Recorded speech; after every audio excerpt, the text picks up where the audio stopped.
Now, let's take a closer look at who our ancestors were. A simple chemical circumstance led to one of the great moments in the history of our planet. There were many kinds of molecules in the primordial soup. Some were attracted to water on one side and repelled by it on the other. This drove them together into a tiny enclosed spherical shell, like a soap bubble, which protected the interior. Within the bubble, the ancestors of DNA found a home, and the first cell arose. It took hundreds of millions of years for tiny plants to evolve, giving off oxygen. But that branch didn't lead to us. Bacteria that could breathe oxygen took over 1 billion more years to evolve. From a naked nucleus, a cell developed with a nucleus inside. Some of these amoeba-like forms led eventually to plants.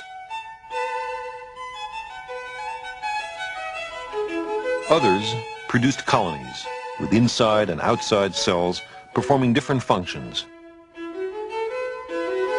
becoming a polyp attached to the ocean floor, filtering food from the water, and evolving little tentacles to direct food into a primitive mouth.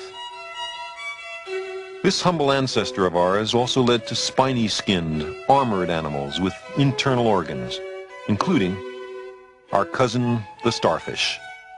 But we don't come from starfish. About 550 million years ago, filter feeders evolved gill slits, which were more efficient at straining food particles from the water. One evolutionary branch led to acorn worms. Another led to a creature which swam freely in the larval stage, but as an adult was still firmly anchored to the ocean floor. Some became living hollow tubes, but others retained the larval forms throughout the life cycle and became free-swimming adults with something like a backbone.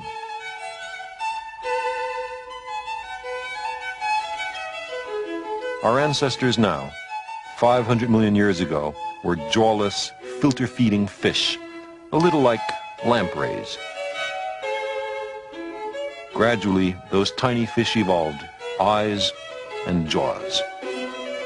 Fish then began to eat one another.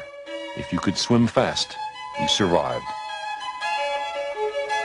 If you had jaws to eat with, you could now use your gills to breathe the oxygen in the water. This is the way modern fish arose.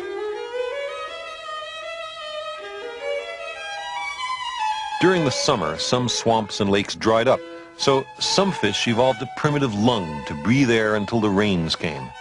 Their brains were getting bigger. If the rains didn't come, it was handy to be able to pull yourself along to the next swamp. That was a very important adaptation. The first amphibians evolved, still with a fish-like tail. Amphibians, like fish, laid their eggs in water where they were easily eaten. But then a splendid new invention came along, the hard-shelled egg laid on the land where there were as yet no predators. Reptiles and turtles go back to those days. Many of the reptiles hatched on land never returned to the waters. Some became the dinosaurs. One line of dinosaurs developed feathers useful for short flights. Today, the only living descendants of the dinosaurs are the birds. The great dinosaurs evolved along another branch. Some were the largest flesh-eaters ever to walk the land. But 65 million years ago, they all mysteriously perished. Meanwhile, the forerunners of the dinosaurs were also evolving in a different direction. Small, scurrying creatures, with the young growing inside the mother's body. After the extinction of the dinosaurs, many different forms developed.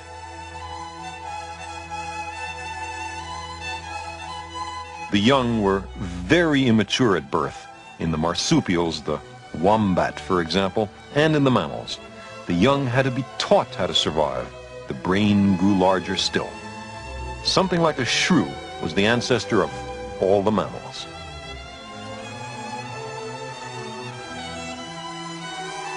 One line took to the trees, developing dexterity, stereovision, larger brains, and a curiosity about their environment. Some became baboons. but that's not the line to us.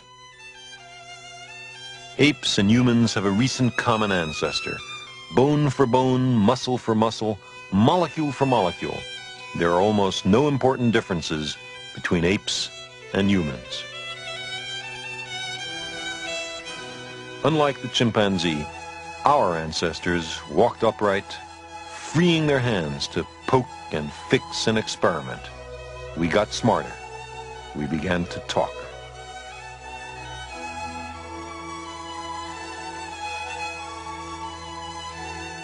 Many collateral branches of the human family became extinct in the last few million years. We, with our brains in our hands, are the survivors. There's an unbroken thread that stretches from those first cells to us. Let's look at it again, compressing 4 billion years of evolution into 40 seconds.